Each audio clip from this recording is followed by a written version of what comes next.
I love that intro. Witten. Mate, happy Friday. Afternoon. Happy Friday. Happy Friday, folks. Good to see a bunch of you on the live stream. Welcome to the show, Wealth, Wine and Wisdom.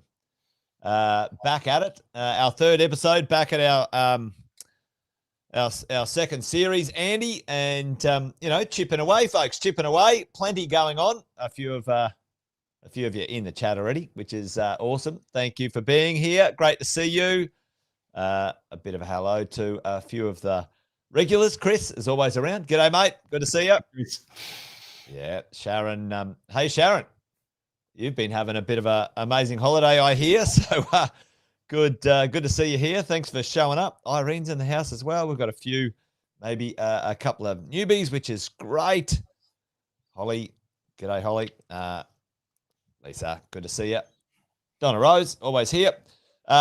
Feel free, folks, to get into it in the chat while Andy and I get warmed up for Wealth, Wine and Wisdom, mate. But good to see you. Good to see you. Yeah, why don't we do the little warm-ups for everyone? There's a pretty good lineup here this afternoon. But, mate, what is happening? What's going on? Well, for those of you who haven't seen us before, welcome. Just as a little bit of context as to what you're tuning in on. Wealth, Wine and Wisdom, Jason Witten, Andy Fenton. Effectively, when the world went shut down, we opened the truth back in the days of the pandemic. Wealth, Wine and Wisdom emerged from a time of chaos. We're the voice of reason and a little bit of wine for Australian investors and business owners. While headlines screamed crisis, we delivered clarity. While others spun fear, we decided to share those funny things called facts, ladies and gentlemen, that seem to have gotten lost in a lot of the political and media hype these days. This allowed that when other people hesitated, our community acted. The impact, well, was massive. We helped hundreds of business owners avoid collapse, thousands through economic shockwaves, which were challenging to say the least, and unlocked an extraordinary amount of growth for those who are ready to seize the moment. Our listeners didn't just survive in COVID, but they built their wealth in the middle of a storm. So we're back because the next storm's already here. In case you haven't noticed, Australia's facing unprecedented government debt. They're spending like drunken sailors, and they don't look like they're going to slow down, Jason. No, they don't. We've got looming tax overhauls, so it's pretty clear as to how they're going to try and recoup it, and a potential decade of Labor rule.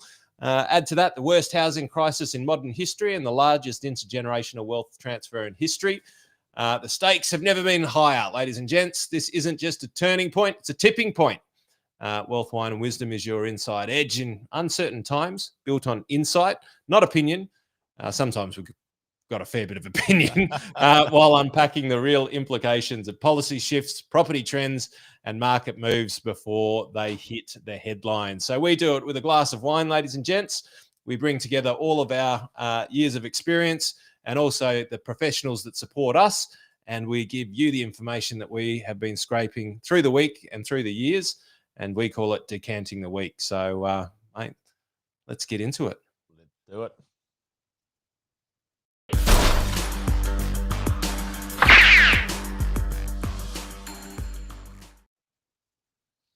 Well, mate, decant the week. Well, listen, folks, last week I had a bit of a conversation, bit of a rant, actually, about interest rates and the time it takes for your lender to pass it on.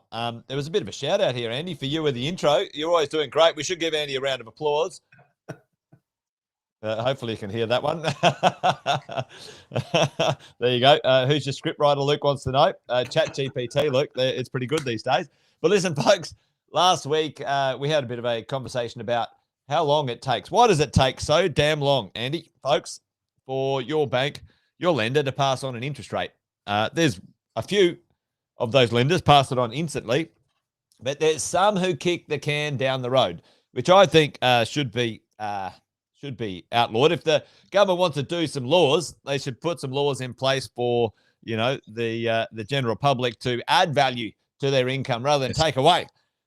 It's tens of millions to the bottom line to wait 10, 14, 21 days. We saw some of the lenders waiting, but listen, folks, some of them, unfortunately, it's a bit more sad news this week. Now, Andy, you and I have, sometimes get a chance to communicate good news So we're going to try and attempt to do that as often as we can. But sometimes we need to bring up things that folks, you need to be aware of. And Andy and I do know, if you vote with your business, take your business to places which you get taken care of, then this is one of those occasions. So this is a bit of a shout out to those who are maybe getting the proverbial taken down the road. Which lenders are not passing on the RBA's full rate cuts, Andy Fenton? You mean the lenders not passing on the rate cuts, Jason? Why? What's going on? Isn't it automatic? No, folks, it's not. It's not automatic. This is the thing. This is actually a bit of an illusion when it comes to money. You think the RBA sets the interest rates? Well, no, they don't. They give a guideline of the cash rate, right? And then, Andy, what the banks do is they set the interest rates based on a cash rate. So it doesn't directly correlate either up or down, does it? Right? At the end of the day. So here's some news that we don't want to hear, but what we want to make sure we do is let you know what is going on under the hood, folks, of the world of our observation. We're in the world of investing. We don't know everything about everything, but we know a lot about a little thing or two. So, at the end of the day, which lenders aren't passing it on? Aussie Home Loans. We'll save you. We'll save you. We'll save you. No, we won't. No, we won't. What's going on at Aussie? Now listen, this is a shame. Good brand, did a lot of good stuff in the early years of its existence, but right now, not the public's favorite. Not passing on the full rate cut, only passing on 10 basis points instead of 25. So passing on less, Andy, less than 50%, folks, of the rate cut. Now, this that's a bit disappointing. There's a few other lenders not playing ball either, folks. Virgin Money didn't pass it on in February, which is a bit of a shame. Right. Either. A bit frigid with the rate drop, were they? Well, that's what happened, mate. So, and this is the thing, folks. This is where you got to keep an eye on what's going on and vote with your business, vote with your feet. Virgin didn't pass it on. Now, what a lot of the banks are doing is, they're playing around with rates because, it is stealing. As far as I'm concerned, it should be passed on. This is the stuff that the general public doesn't know. A researcher said out of the said there's about 32 lenders in Australia. There is quite a number of lenders in Australia, well over 120 folks. 32 lenders, some 7,500 loans would not receive even the full basis point cut. Every loan didn't get an immediate cut passed on either. So they might receive some deductions. But guess what? This is the one that I don't love, but it just gives me the shits, folks, and it should give you the shits. Guess what? ANZ said, you know what we're going to do?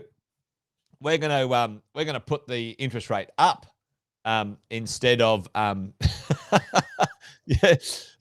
decided to increase its interest rates, folks, not reduce them. So it increased its lowest variable rate for new customers only. How's that? Okay. Anyway, there you go, folks. It's an interesting time in the world of mortgages, something you've got to keep an eye on, Andy. Absolutely. Loyalty, when it comes to banks, insurance companies, there's no loyalty does not pay. You've got to shop it around. No, you don't. Yep. Is there a way to find out? Yeah. Yep. There unfortunately there's not. There's a couple of websites. Chris and Sarah, one of our brokers who was on tonight. Sarah, good to see you here. Might shed some light if she's got some tips in the chat. We'll put them up as well. Sarah, loyalty's dead. Well, this is the thing. Vote with your feet. And it's an interesting one, Andy. Many of us, certainly our parents, Jeff, they don't make enough profit. No, you're right, Jeff. They didn't make enough billions, so they just decided to keep a bit more. There you go. But it's an interesting one, isn't it? Because certainly our parents, Andy, like I remember my parents being extremely loyal to the lender, the bank. It was a Combank. I've still got a Combank card. I've still got a what's the account? Yeah, a Dollarmite account. Yep. But really, at the end of the day, folks, it's a game of keeping as much as you can. So that one right now for me, decant the week. It doesn't leave a good taste in your mouth, nor in your bank account. Let's face it. And if you've got better offers, you've got better deals, then absolutely get out there and vote with your business. Sarah's always happy to help. So number one tip, team, and we'll start peppering a few more tips in as we go through. But one thing everyone, we teach all of our business owner clients and mentoring clients, every year you should be chatting with your broker, not your bank. You should be chatting with your broker. Who can assess you against everybody in the market and understand how much you can have and at what cost and what features and benefits. Because ultimately, at some point in time, you're going to find yourself in a situation where you need more or you need it to be cheaper. Maybe one of the opposites in a rare circumstance, but ultimately, if you chat with them every year, you'll increase your probability of being in the right spot. No matter what your lending needs are. So every year, it shouldn't just be when you're buying a property. You should chat with them every year. We call it something, folks. If there's a few of our exit planners on right now, Andy, what's that strategy in our Super 27? All right, prize to anyone who picks it. Hopefully, someone does. What do we call it? It's one of our Super 27 strategies. Put it in the chat, and we'll send you a prize. Well, someone will. I'll get Shay to do it. I was about to say that could be an interesting one for us to honour. Well, there you go. So, Andy, I do have one more bit of news, which I think's horrible, folks. But sadly, Andy, you and I have done a lot of work in this space, which is sometimes the sad outcome of some, let's say, some not so great business acumen or some unintentional structuring, unintentional things that happen in the marketplace, whatever. But there's some records being broken in Australia right now, and I've been talking about this for many years, actually. Andy, you know I've been talking about this. A few years ago, we had the most construction insolvencies and business collapses in Australia's history. Extremely sad. Oh, Jeff's going for the meeting rhythm. Oh, there is a meeting rhythm one there, Jeff. It's the being bankable. It's one of Andy's favorites. So there you go. But this is a sad state of affairs, folks, and certainly for the business owners out there. 7,000 businesses, the highest number of businesses as a ratio of business. 7,000 in New South Wales. In the there you go. Donna had it. Donna got it. Bankable. Good work, Donna. Nice work. Collapse, insolvencies, and construction hit the hardest. All right. And so this is the thing. This is the part that sort of grinds my gears with it's not all sad news, Rosie. Stick with us, folks. Stick with us. We want to make sure we're aware of what's going on, but we can navigate this together. And we've got to make sure we lean into that one, Andy. But construction hit. Yeah, construction hit the hardest. So 7,000 insolvencies in New South Wales alone, folks, because check this out. New South Wales, close to 7,000. Victoria, 5,000. Queensland, 3,000. WA and SA as well. Now, I'm surprised about that personally, Andy, because Victoria and New South Wales is bigger. Sydney and Melbourne are about close in population, but I would have thought Victoria would have broken another record there, Andy, or led the way, but that doesn't seem to be the case. So they're just slow at processing that stuff down here, Jace. Could be. Maybe because they're given a few pay rises to politicians and a few more holidays. But that's sad. That's a sad state of affairs, folks, when it comes to business owners. But what we do know, Andy, what you and I have been teaching for 20 years plus, but we've been leaning into that of recent times, is those business owners who know how to structure themselves properly, and investors as well, folks. The moment you start lending money and taking risk, The moment you start a business, those two things, if you're a property investor or a business owner or a combination of both, you end up with some risk that things can change in the marketplace, in the environment that often you do not control, and often the downstream effects of those things are unfair when it comes to things like this. Some of these businesses, just like Jeff was saying here, the COVID lockdowns,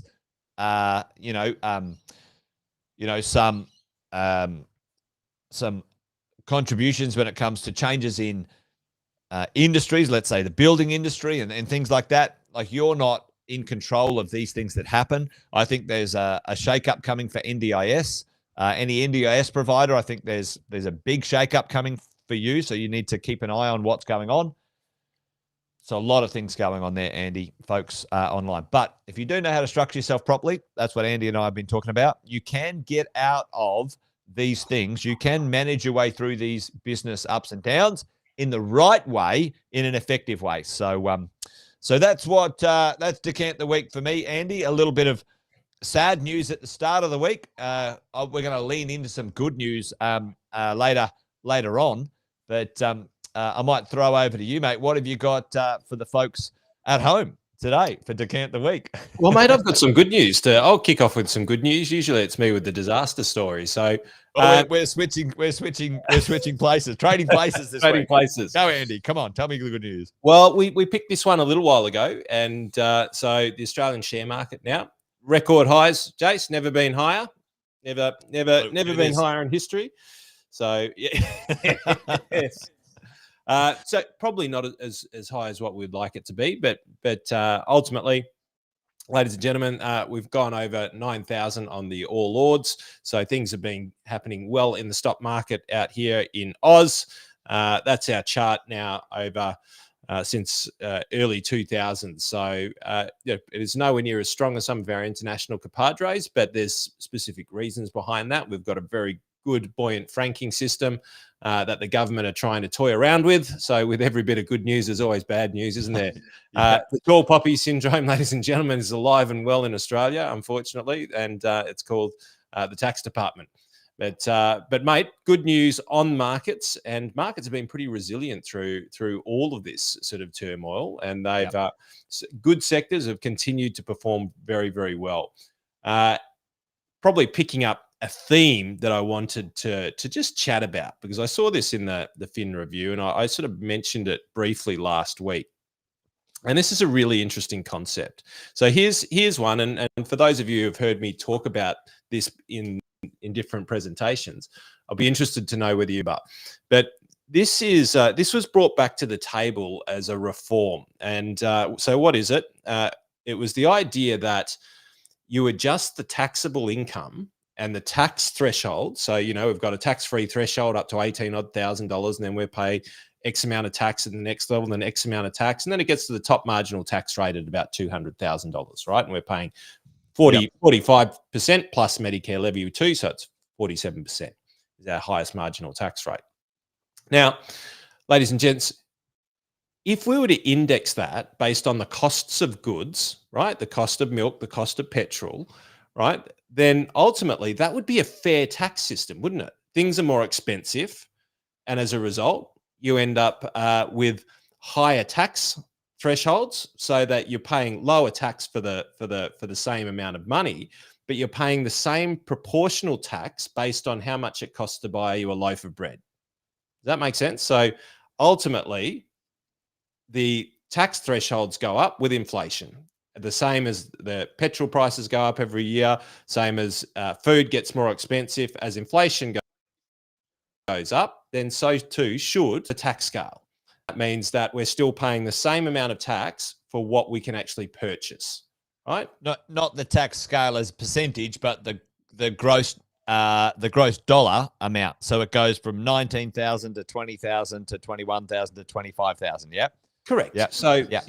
In the bad times of COVID, we almost had a 10% inflation year, right? So the top marginal tax bracket, if it was 10%, it would have gone from $200,000 to $220,000.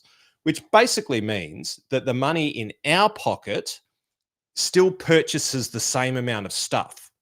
Now, what people don't know is it's a thing called bracket creep. People don't know about this thing called bracket creep. And what that is as inflation goes up, meaning things get more expensive, the proportion of your money that you have, your scarce resources, because you earn money, then you pay tax on it, then you've got something left, right? That has been buying you less and less and less and less and less every single year.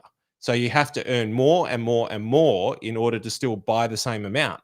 Now, the more that you earn, the higher you go through your tax thresholds. So it doesn't matter whether you're a low income. Reduces your net amount in your pocket as well. So, yeah. Correct. So the government, by not indexing these things, every year gets more money purely based on inflation. So inflation's good for the government from that perspective. They will earn more money. It's also good for the wealthy too, Andy. The wealthy or those owners of assets, right? So inflation does that job. So when you're out of the ownership, asset ownership, if you're in government, it's good for you. Or if you own assets, it's good for you as well. Yeah. So the reason why I bring this up is I'll throw a question out there and see if anybody gets it right. So I've forgotten how many years ago. It was about 14, 15 years ago when they set the top marginal tax rate, and they only just changed it last year, right? And it moved from $180 to $190,000, right? 3 or 4 years later from when it should have. Yep. Yeah. So if that was linked to inflation, what would be the number? What would be the top marginal? Would it be 200? Would it be 250? What do you reckon the top marginal? It's currently 190,000. Team, whack it into the chat and whatever social channel you're putting it onto. What do you think it should be if it was linked to inflation? The question is, if it was linked to inflation, like it should be, what would be the top marginal tax rate in dollars? Yes, where it would push through. So how much money do you need to earn before you start to pay top marginal? Yeah. So in dollar amount. So top marginal is 47%. Yeah. That's correct. Yep. Chris here so we got Jeff at 200. We got Julie 300 for Jeff. 300 for Jeff. We got Julie for 259. And we've got Chris 260. Feels like I'm playing lotto. We've got Honor 500K. Well, team, and I did this math 2 years ago, so I haven't updated it since then. $270,000 is where the top marginal tax rate should be if it was linked to inflation ever since they stopped indexing it, right? Since the last change, not since they stopped indexing it. They stopped indexing it in the days of Gough Whitlam. But now, if they had just continued every year to continue to raise that based on the cost of living increasing, which would be a fair measure of how they actually do tax, then you would not be paying top marginal until you'd earned $270,000. And, mate, fair tax system. There you go. Well, talking of a fair tax system, Andy, now listen, the government's got together and they're going, let's have a productivity roundtable, which is turned into not a productivity, but how can we tax the average Aussie a bit more roundtable. And, mate, what's the latest news on that one?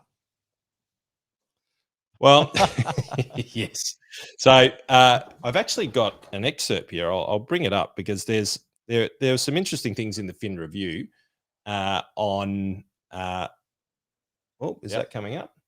There's some interesting things on the Fin Review. There it is, which actually had the core findings from it. So I'll just read through them really quickly. The first one was the road user charge. Here's the drill, folks. Buy yourself an electric vehicle. We'll give you incentives. Oh, now you've got one. We can tax you. Yeah. So, Jace, that's exactly what happened. It was like, so here's the subsidy. And for those people I've told previously about the fringe benefits tax and the subsidies, have a look into that because that's changed, right? And it's changed in a big way. Keep rolling. Yep. So they said, we'll incentivize you to go green because we're targeting zero emissions and we want all the green goodness and all of that sort of stuff. So we'll incentivize you to do it. Now, EVs went berserk, sold heaps of it. You think that's a good thing? They went, gotcha. But now they're going to charge a road user tax. But Andy, hang on. Sir, I have a question, sir. Yes, But Mr. don't I Whitten. pay tax? And isn't that what we should? Isn't that what they contributes to the roads? But haven't I already paid tax on? It's not a tax. Hang on. It's an excise. It might be a levy, but it's not a tax. Well, no, this is just a charge, it's a charge. Jason. This is a road user charge. Well, it's not a tax then. That's a Not new even one. a levy. Yeah, It's actually a new one, right? They've been listening to us, and they said Jason and Andy are taking the piss out of us calling things tariffs. But there's a road user charge, but then there's a toll on some of the roads. But we're charged. We're already charged taxes to. well, this was what I was going to go to, Jace, right? So I live down on the Mornington Peninsula. If I want to go to the city, I'm on Eastlink, which is mostly toll roads, right? So I'm paying to use that toll road. And then I'll go on the Southeastern, which I'll pay to use a large part of that, right? So that's most of my travel. What's been proposed is that they actually track the mileage of your car. Talk about Big Brother, right? Like that scary data privacy stuff, right?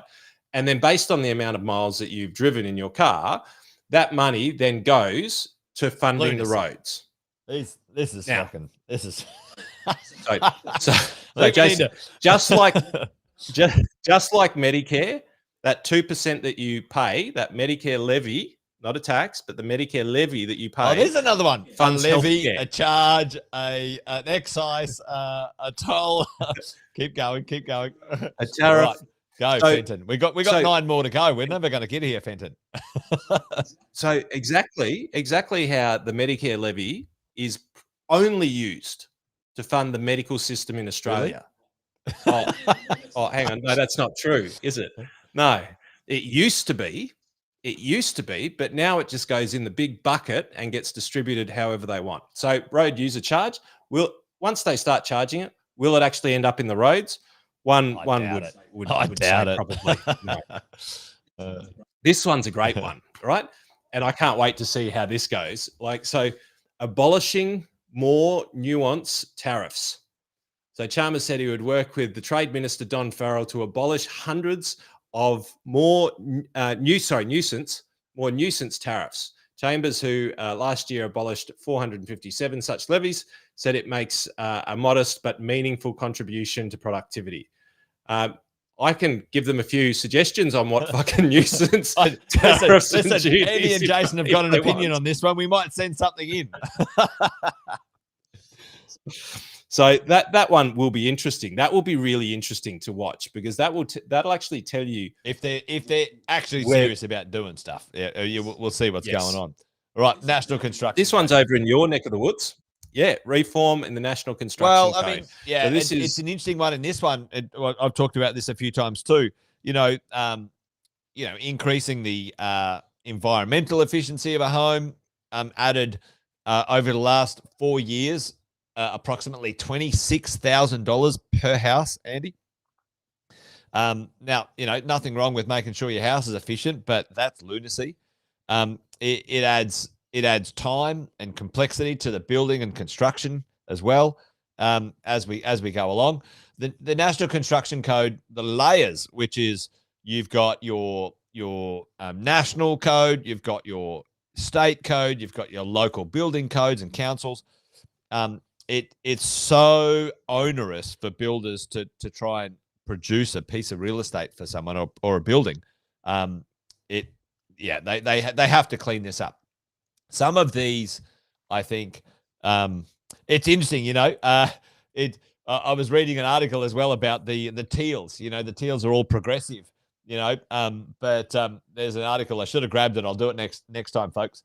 That a bunch of the teal politicians are involved in not in my backyard disputes about increasing density, but they want everyone else to do it. It's like, you bloody wankers. Anyway, keep going. This one. So that's a good one. It's a good one. And if they do it, Andy, then that'll help. That'll help a lot.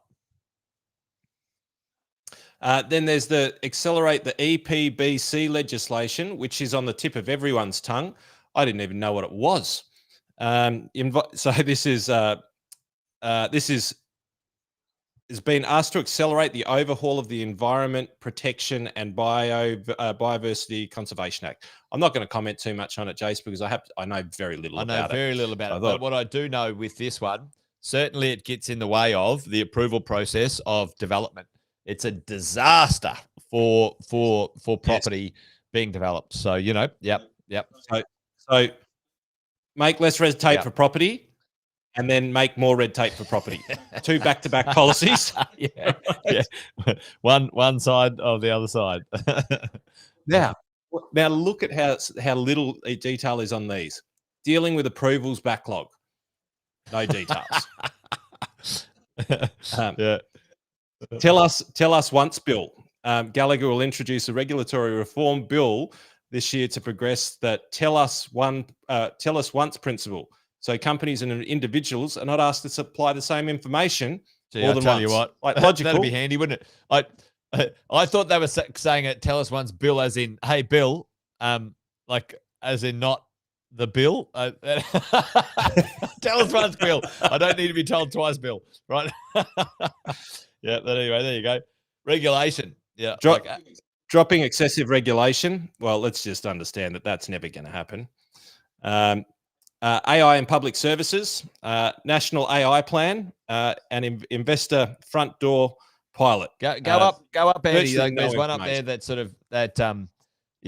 So Chalmers going to ask the Council of Financial Regulators, like APRA, ASIC, and Treasury RBA to coordinate to tune things up. Now, this is, you and I have talked about this for a long time. One of the biggest disasters for Australians' financial capacity, folks, in 2016, 17, 18 was the APRA vilification of the financial planning industry. And mostly the banks were the perpetrators of absolute atrocities when it came to the financial disaster that was going on. And it literally halved the number of financial planners in Australia and doubled the complexity and cost to deliver financial planning. Absolute fucking disaster when it came to napalmed it. Yeah, absolutely napalmed it. And look, they cleaned up some messy parts as well. But here's the thing, I think it had a more negative effect, to be honest. They've gone. So the banks were charging fees to dead listen, people. I think Fletch got it right. Good on you, Fletch. This is where we're going, Fletch. This is what let me get there in a moment. But ultimately what they're doing is they're saying, well, no, the banks charge dead people. So that's immoral, irreprehensible, like that's disgusting. So we'll napalm the industry. And then we will charge taxes, death taxes when they die instead. So don't charge them fees because we need to claim that in tax. But that's coming. That's not in the report because that's got nothing to do with productivity, but it does have to do with them collecting.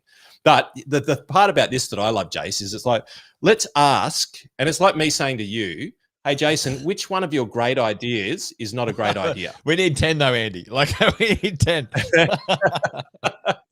So they go, okay, regulators, which of your laws that you introduced effectively that you're overseeing are terrible and just shouldn't be there? Like, let's see how that goes. So, mate, like Julie said it well. Where's the productivity in here? There's very little productivity. I'd say, making things more efficient from a building regulation, building code perspective. Yeah, great. Right, amazing. And if they do it, I doubt that they will, or increasing the amount of approvals, because let's face it, the only thing I'll absolutely make a statement, you cannot solve the housing crisis unless you start approving building. Like it just can't, you can't do it. Doesn't matter how much tax, doesn't matter how much money you throw, ladies and gentlemen, if you do not approve for things to be built, then you will not solve the housing crisis unless you start making people get extra bedrooms in their house. Well, so, I mean, we need to fix that. Well, I mean, this is part of the interesting thing for Andy, and so what happens, folks, if you didn't already know, many of you have chatted with me and Andy and Sam about where we're at, but when it comes to our understanding of the property market, but approvals are a leading measure, Andy, and a lagging measure is actually things that get constructed, right? What happens, folks, is that somebody's got to put the money into the deal, and this is an interesting one. Major banks. Oh, that'll be Goldman Sachs. Major banks in the world of residential property development lending are at decade lows, like as a percentage in their lending to development, right? Now, so this not when you look at these sorts of things, it might not be causation or correlation. It could be either or both. But maybe it's a correlation of lower and less approvals, and then less projects get started. But you can see, folks, the banks aren't lending to developers, and this is a problem.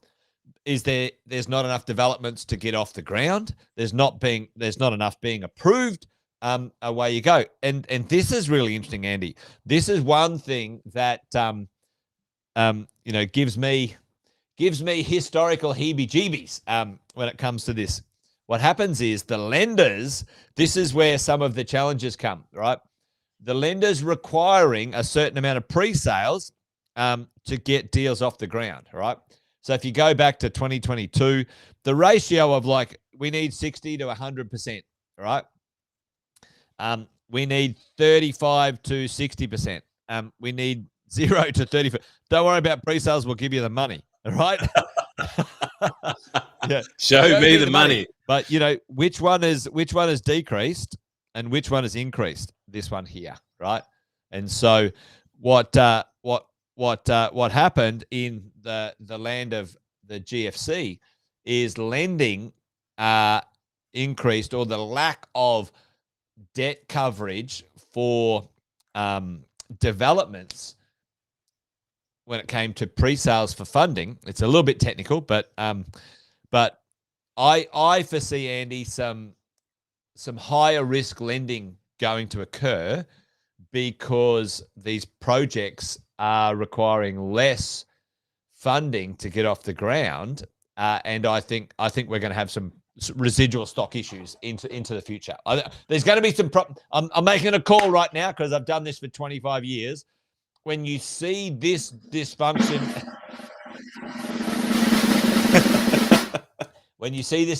there'll be a certain style of property stock in the marketplace, and developers won't be able to move their properties because, number one, it'll be developed and the public can't actually buy it. That's actually happening right now in many places because the completed stock is unattainable for the average investor or the average owner-occupier to buy. And so the margin that developer needs is going to be squished. What's an upside of that, folks? Tell me what an upside of that is. Jeff, Jeff's all over it. You took the words right out of my mouth there. You know me too well, Jeff. It's an opportunity for investors, folks. I'm telling you, it's actually already happening right now, Andy, in Melbourne, because Melbourne is actually the only city that's producing an okay amount of property, but it's producing an amount of property that's actually not overpriced for the market. It's actually overpriced for what people can buy, right? And the number of buyers, the number of purchasers are disappearing. Have disappeared because of the restrictions in lending. So right now, and also the fear, a bit of fear. Right? So it does. It creates an opportunity. It creates opportunity. Yeah. Because in my world, and what I've noticed since we've started doing these podcasts together, and since we've been working together, is I've noticed that the property market seems to price faster and faster and faster based on technology and information, and it starts to resemble a lot more like the share market. The information, share markets effectively move in anticipation of news of the future.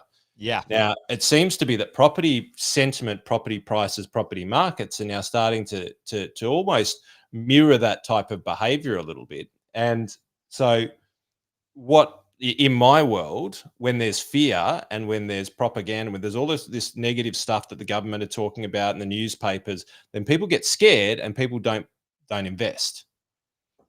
Exactly right. Yep.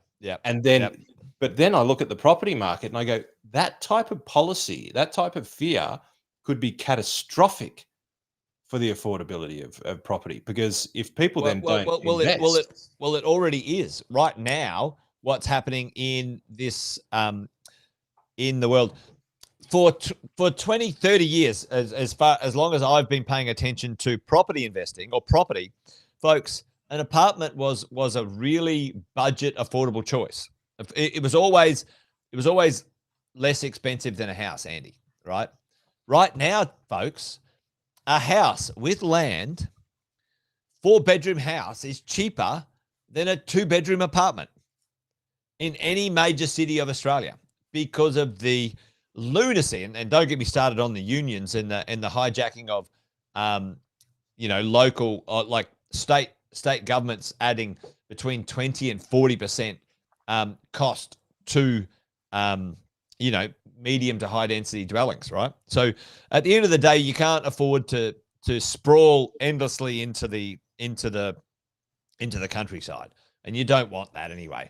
And most people prefer a bit of vertical living when it comes to a convenience and lifestyle as well. So, well, it's a necessity, but for infrastructure. Otherwise, if you don't have density, it's hard to have good infrastructure. Mate, it's crazy. And I've got a little thing here. Check out this, right? So what's going on right now is apartments, high density apartment living is now unaffordable as a budget purchase, right?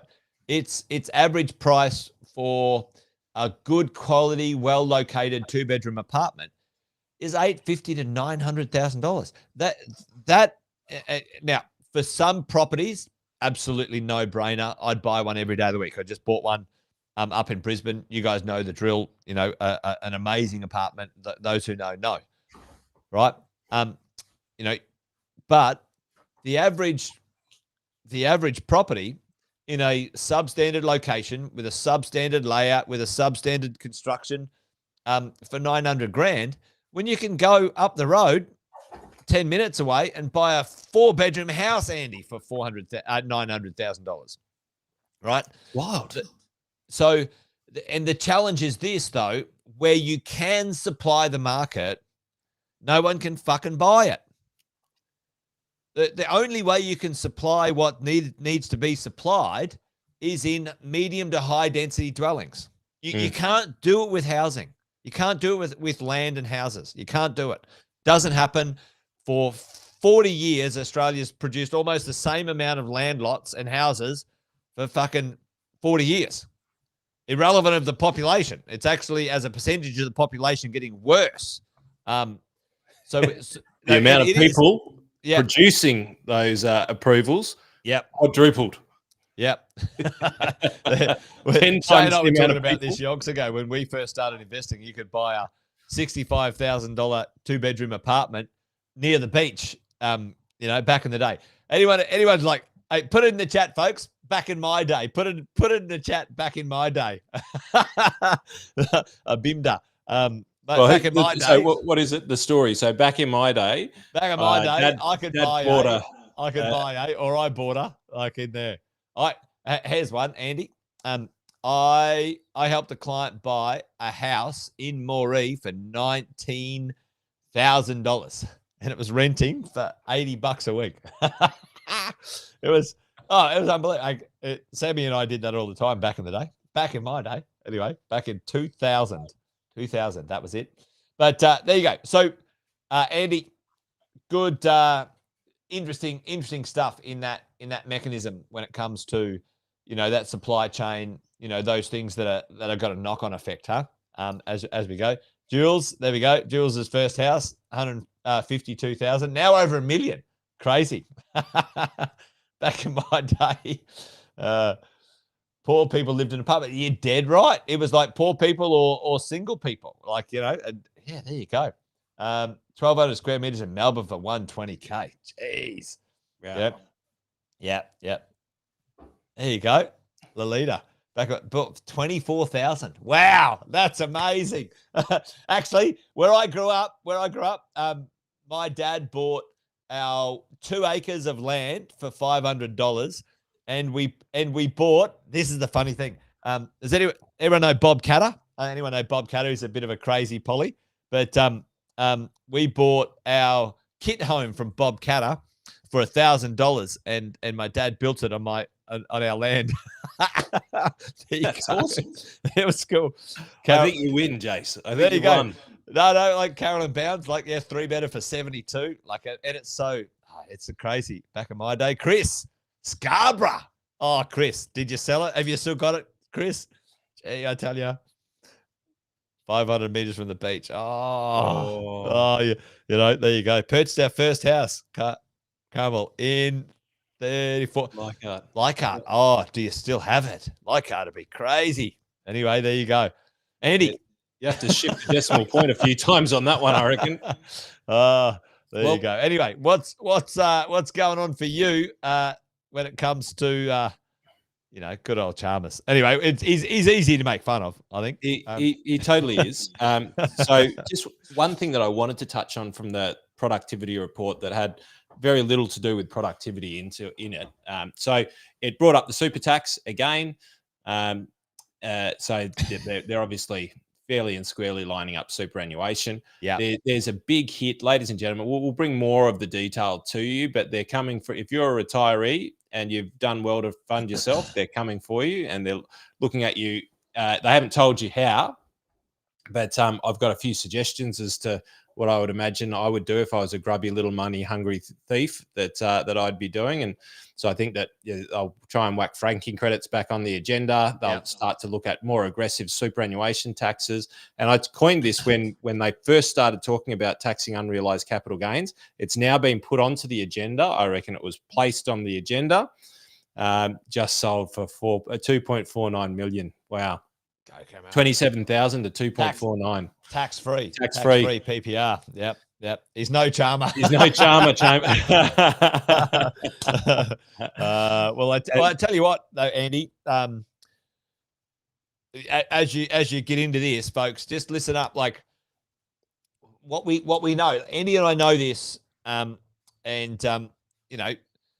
we've been paying attention for 25 years. We've got mentors and coaches who coach us in this space that we can call on. They've been in this game for 40 to 50 years. There's always a way to navigate through the tiptoe through the tulips. The government always leaves it open for those who look into the future, because they do telegraph their moves. Yes. And you and I, Andy, this is our passion. We love getting ahead of the curve. We want to let you guys know what's going on, and so you can strategize to take action and make some changes. And firstly, it really comes with understanding what's there, because in the world of business and finance, I might just delete this one. In the world of business and finance, and when I was talking about this actually with Taki the other day, is we've got things that. We've got things that we know and we talk about, right? And when it comes to finance and politics, they're very, very surface level types of things. We know and we talk about them. Yep. Then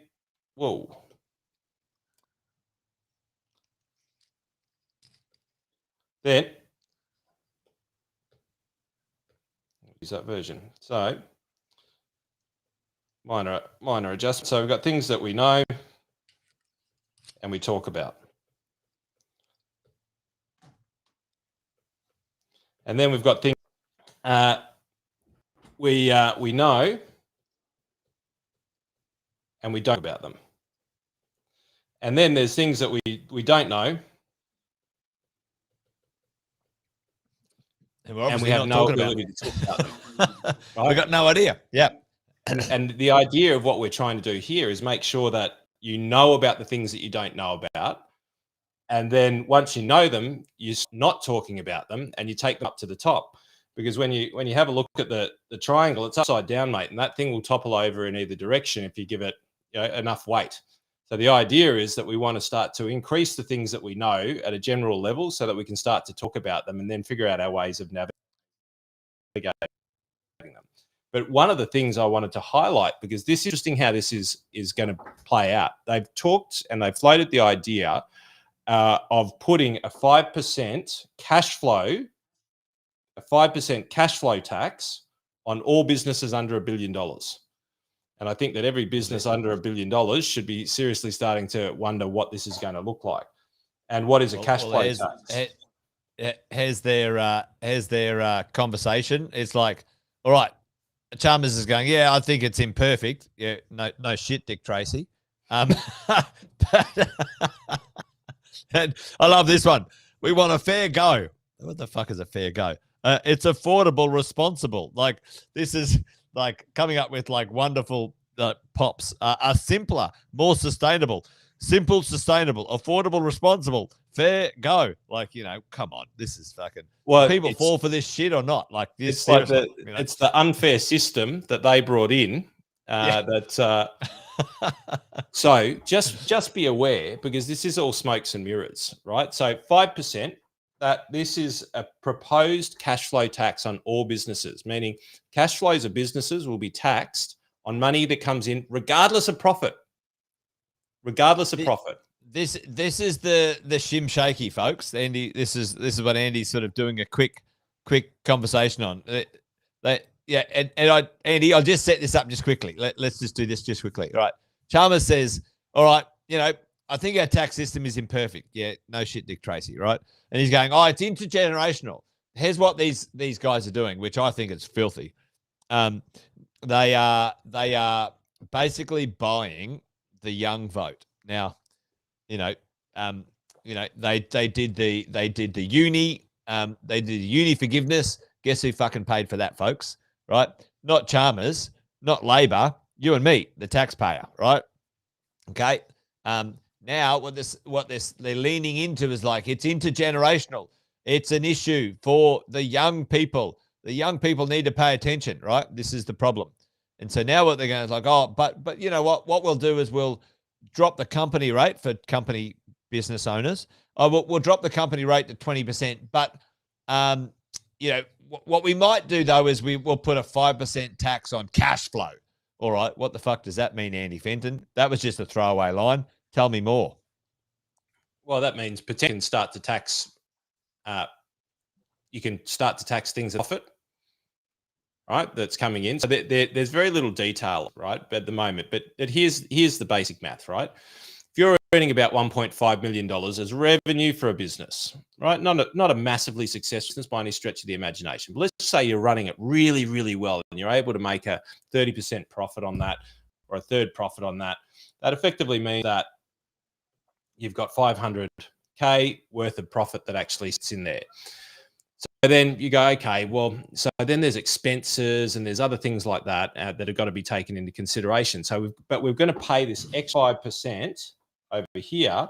We're going to pay this 5%. So what's it likely going to be on? Well, it's likely going to be on the net cash flow, right? So it's likely going to be on that number, which is effectively your EBIT or your profit number for those of you who know about business, right? This is where it becomes interesting, because you talked about a tax on a tax on a tax before. Well, this isn't a tax on a tax on a tax, right? It really is. So then how would this work? What would your average business owner pay if they had a business like that? And I'm just going to assumptions, but they're pretty close to accurate, right? So we'll go, okay, GST is going to be 50K. That's how much you're going to be paying, ballpark. Then we go, well, on that profit, on this profit here, you're going to pay on the 500, pay $100,000 worth of normal company tax. All right, so that's CT, company tax.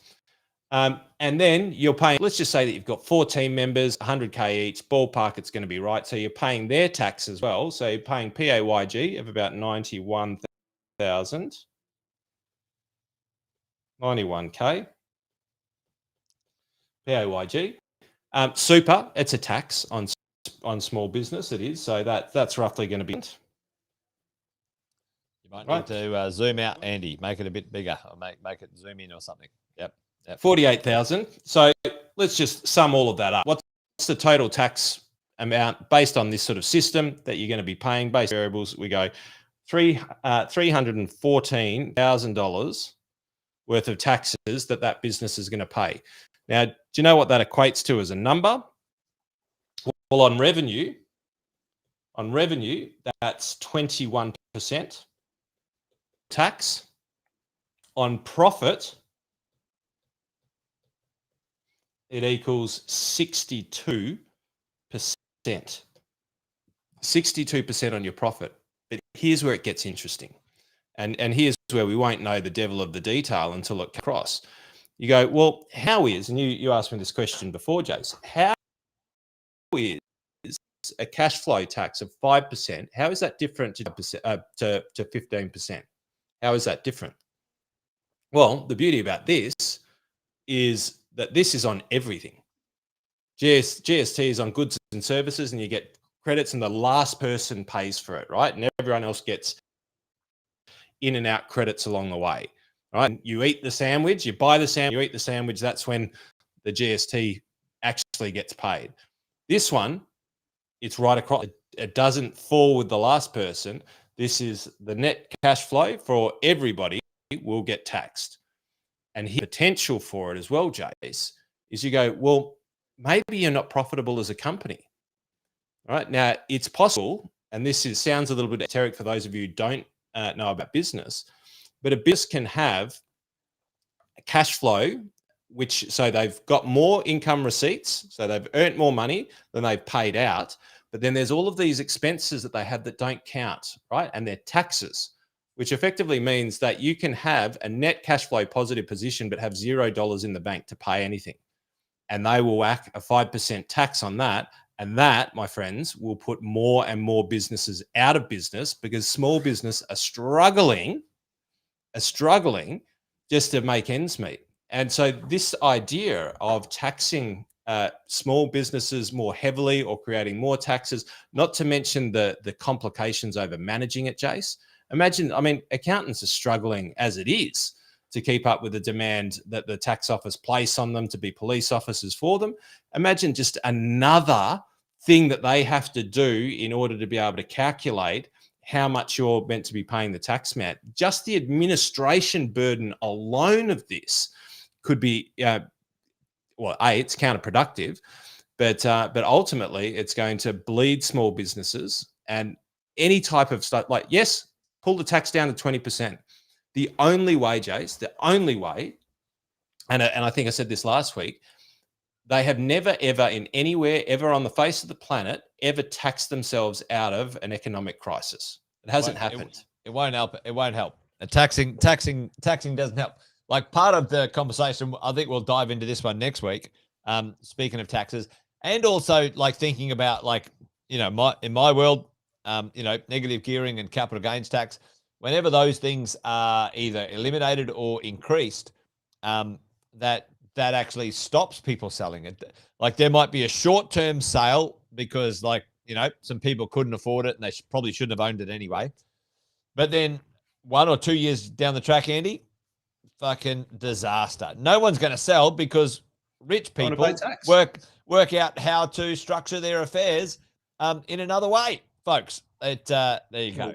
Leverage it up, and then we'll use the leverage. Well, this is the interesting thing, and I'll save this one for next time, folks, when we get together. But which are the companies in Australia that paid the most and the least amount of tax in Australia? Which are the companies that paid the most and the least amount of tax in Australia? I'll save that one for next time because you might be surprised who paid what, and the government avoids who voted for these monkeys. You're dead right, Lolita. You're dead right. Who voted for him? I'm always I'm mind blown on this sort of stuff. Like, I'm like, how did the Victorians vote this bloke back in? Good old Dan. But anyway, there you go. But folks, keep the dream alive, mate. That it's in some way, shape, or form you can take a toke on the tax dragon and somehow build us back to prosperity. I call bullshit. It's it's not going to work. But the beauty about it is, Jace, is the opportunity that creates. And so the questions that people should be asking right now is based on what we've talked about tonight, like what impact's that going to have? What's the falling interest rates going to have? What's the extended property crisis going to have? What do I need to be looking at in order to figure out what the leading indicators are? These are the things that we look at today that tell us what's going to happen tomorrow. And where there is not great productivity measures in place, now, what does that actually mean for the greater economy? Like, what is going to happen as a result of this? And if they don't increase housing supply, what's the ramifications of that? And if they keep on asking BlackRock to build houses out in Australia, and they don't fix the union movement, and what I was about to say with you, Jason, and relating back to your story of union and large high rises. I'll never forget this. For those of you who are Victorians, you might remember that the Great Southern Stand of the MCG used to be a little bit ratty in comparison to the new members. And they embarked on this massive project that at that point in time was a huge government and a huge local spend to do the Great Southern Stand of the MCG.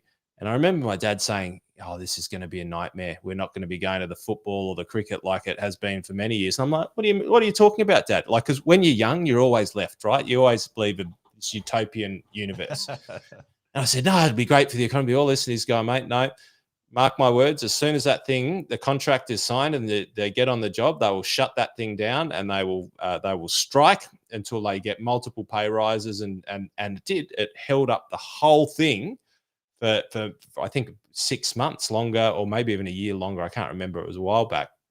But that has a cost to the economy, but there's also benefits that were downstream from that as well. And not at the intended benefits, but benefits nonetheless. So there's opportunity within everything that we're looking at. It's just what lens you're going to look at it through. Well, I mean, pre-warned is pre-planned, and having 1, 2, 3 strategies into the future is smart for everyone, Andy. Like, this is nothing new, folks, when it comes to the political world or those in control changing the rules to suit their own agenda. The politicians want to get voted back in. If they, what can they do? That's at the end of the day, they want to keep control. That now. You can rise above this and go, well, that's the way it is. And what do I do to create a strategy to get what I want? At the end of the day, Andy and I don't have any problems with paying the right amount of tax in the right way to get the right outcome. We believe our society should be funded in a way that's sustainable. I've got no problems with that. I'd be happy to pay 15% GST on consumption. I think they should increase that, and they should reduce personal taxes. I think there's a lot of examples around the world that are way better than ours. At the end of the day, though, folks, your forewarned is foreplanned. And at the end of the day, if you want to get ahead of that, pop along to one of the things that we do. Andy's running a masterclass. Is it tomorrow or it's next week? Actually, no, it's tomorrow morning. Actually, this one. We're doing that. Stay tuned, caller. I'll have a look at my diary. I think we're at 9 a.m. tomorrow morning. 9 a.m. Yep, there you go. Yep. Yeah, and if you want to have a little look at what we can do about this in the world of being proactive, folks, jump on Andy's masterclass tomorrow. He's going to spend about an hour and a half with business owners and sophisticated investors, and talk about what we can do. Definitely, Jeff. Absolutely. Time to thaw out Uncle Kerry. Yep, you're dead right.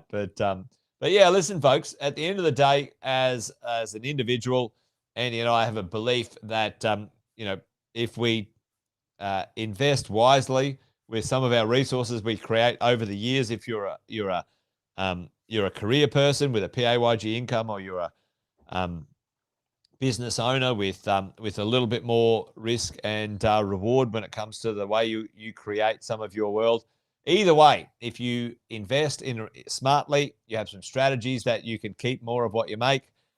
That's the outcome as well. So there you go. Never more important it's never been more important to have a strategy. That's because ultimately you can see it, team, that the way that they're managing things is not efficient.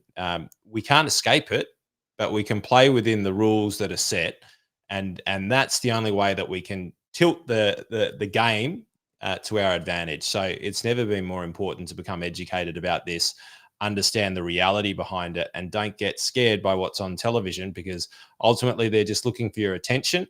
They're not looking for the truth. Does anyone watch television anymore, Andy? I don't know. Like I don't. Wait, actually, I went into the house the other day, Jason, and everyone was sitting down. There was just news on the background. I was mortified. I've said, "Can we turn this garbage off?" Like I've walked into the house in a reasonably good mood, and then I'm like, "Death, horrible thing here, horrible this, horrible that," and it was raining as well, so the weather wasn't even fun. So yeah, no, I'm like, no, I'm not going to allow myself to be bombarded by such negativity in order to just, capture my attention to sell some ads. No chance. Exactly. Yeah, it's so negative. There's actually a book, and maybe Shay can grab it for me, because it's brilliant. It's a brilliant book called I'm pretty sure it's called it's The Power of Positivity or something like that. When it comes to how toxic they connected up a bunch of people to some scanners and took heart rate monitors and blood glucose and all that sort of stuff when it came to how they interacted in information and knowledge throughout the day. Yes. Someone started their day watching the news, their cortisol levels spiked. I think it's called The Secret to Happiness or something like that.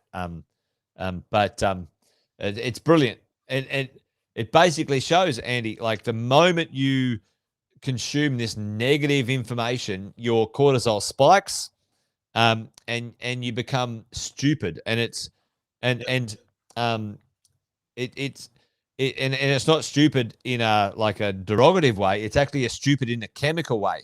Your ability to process information and handle stress and pressure drops through the floor when your cortisol level spikes, folks. Television, the media, they are not your friends.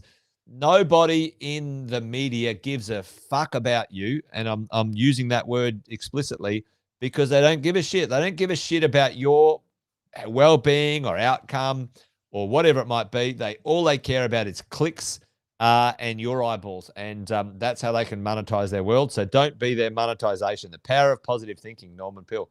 No, it's the other one, Shay. The unicorn one when the bloke breaks his sister's arm. Anyway, I've probably had one too many wines. Sounds like a very upbeat. Hey, so maybe what we'll try and do is that for at least the first half hour, because probably some of you are going, that's a bit hypocritical. You guys have been bashing people for a good 30 minutes. Maybe we'll try and bring as much of the positive stuff, because we're probably trying to highlight the positive by talking about the negative, but maybe we'll just come out and say it and make a few calls next week. So tune in. So. We'll bring the book and tune in. We'll make sure that we look at the positive of what's the wind that's behind us. There it is. Yeah, the happiness advantage. Sean Core. Yeah, there you go. I knew Shay would understand my lunacy ramblings. There you go. Brilliant book. But anyway, Fenton, great to hang out with you today, mate. And decant the week. Folks, appreciate you joining us. Listen, if you keep showing up, we'll keep showing up and hopefully communicate some value, hopefully help on a weekly basis navigate this crazy thing we're all up to, which is trying to keep a little bit more of what we deserve to keep, as far as I'm concerned, as far as Andy's concerned, when it comes to our wealth and creating a future that we're all happy to have when it comes to taking care of yourself and your family and your business and yourself when it comes to your wealth. So great to be here. Good to hang out, Fenton. I think that's it, isn't it? We're done. I think it's a good night from me, Chase. And it's a good night from him, folks. Take care. Team. Good night.